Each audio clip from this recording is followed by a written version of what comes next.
El Grupo CENU de la Universidad Santo Tomás, sede Sincelejo, ante la actividad del énfasis 4, la tarea del foro 3, ante una serie de preguntas, tanto a docente como a estudiante, tiene las siguientes conclusiones. Ante la primera pregunta, ¿qué afectos y emociones son apropiadas en la relación entre docente y estudiante? Concluimos que, compañero Francisco Bermúdez.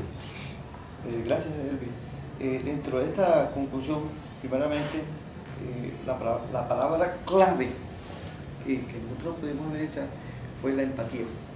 Necesariamente es como se dirá la química que debe existir entre el docente y el estudiante, una interacción mutua, una interacción dialógica, interactiva, dinámica, en el cual el docente reconoce la actitud y capacidad del estudiante y el estudiante a la vez también reconoce las potencialidades, el liderazgo, la orientación y el dinamismo del docente.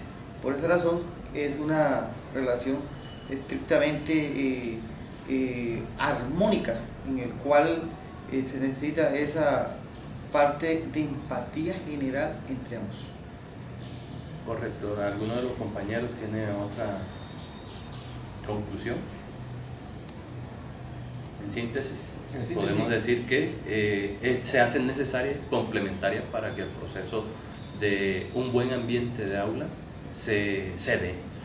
En la segunda pregunta, que hace relación a qué diferencia hay entre un maestro de antes y el maestro en la actualidad, podemos concluir que hay una brecha muy grande, pero que necesariamente tenemos que reconocer que en el debido momento en que se daba el proceso, se consideraba oportuna, necesaria y aterrizada. Ante los avances tecnológicos y las necesidades y exigencias que tiene esta sociedad cambiante, se hace necesario, en verdad, según las apreciaciones tanto de docentes como estudiantes, tener una actitud de cambio. Tener esa actitud de cambio y estar dispuesto a dar lo mejor de nosotros sin dejar de lado los nuevos avances tecnológicos y las exigencias del proceso formativo integral que amerita y tiene para tanto docentes para estudiantes como estudiantes para docentes. No sé si mis compañeros tienen otra conclusión. De pronto se podría complementar con el hecho de que se debe mejorar, pues todos coincidieron en que requerían, digamos, actualizaciones. Digamos, antes no existía la internet, ahora existe la internet y existen otros medios que no se disfrutaban anteriormente y que de alguna gran forma los docentes deben apropiarse de esas nuevas tecnologías y de hacer buen uso de ellas sin dispersarse de los propósitos de la educación. Correcto.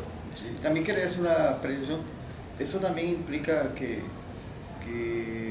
la sociedad, con los avances que se desarrollan, también implica que el docente evoluciona de acuerdo al desarrollo de la sociedad. Sin embargo, en muchas ocasiones los modelos pedagógicos que la sociedad impone realmente a veces dejan rezagado ese accionar del docente y no está la coordinación entre evolución, sociedad y la misma escuela. Correcto. La tercera pregunta que nos formulan o que se le formuló y de la cual tuvieron su aproximación, su punto de vista, tanto docentes como estudiantes, al preguntarles, y le queremos hacer una recomendación, una sugerencia al momento de formular una pregunta, porque nos encontramos de que se sorprendían al hacerle la pregunta, claro, si estaba un poco mal formulada, era de que a los estudiantes les debe, perdón, a los docentes, sí, a los docentes les deben gustar los estudiantes. Entonces, pues es como que ellos mismos nos decían, está mal formulado y tienen toda la razón, pero en el sano juicio, sin la malicia, sí es entendible.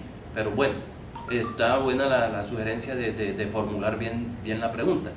Ante eso, el compañero pues... Sí, sí, en cuanto a la parte, el profesor Elvis se refiere a la parte, la palabra gustar. De pronto esa palabra gustar sacaron ellas como conclusión, tanto los docentes como los estudiantes, que se refiere más que todo a la parte de cariño, ¿sí? De que los docentes deben tenerle cariño pues a los estudiantes, ese afecto, que exista ese afecto entre estudiante y docente, que no solamente sea pues en el aula, ¿sí? Sacaban ellos como conclusiones también, no solamente en el aula, La parte de las emociones. la parte, exactamente, sino que fuera del aula también. Ahí colocaba pues, se colocaba un ejemplo del docente que está fuera del aula, colocaba un estudiante un ejemplo, y que de pronto él veía que la estudiante pues tenía problemas, dificultades, el docente se le acercaba, ¿sí? A preguntarle qué dificultades tiene, qué problemas tiene. O sea que el docente tiene que tener esa afectividad, ese cariño, repito, hacia el estudiante. Sí, sí, exacto.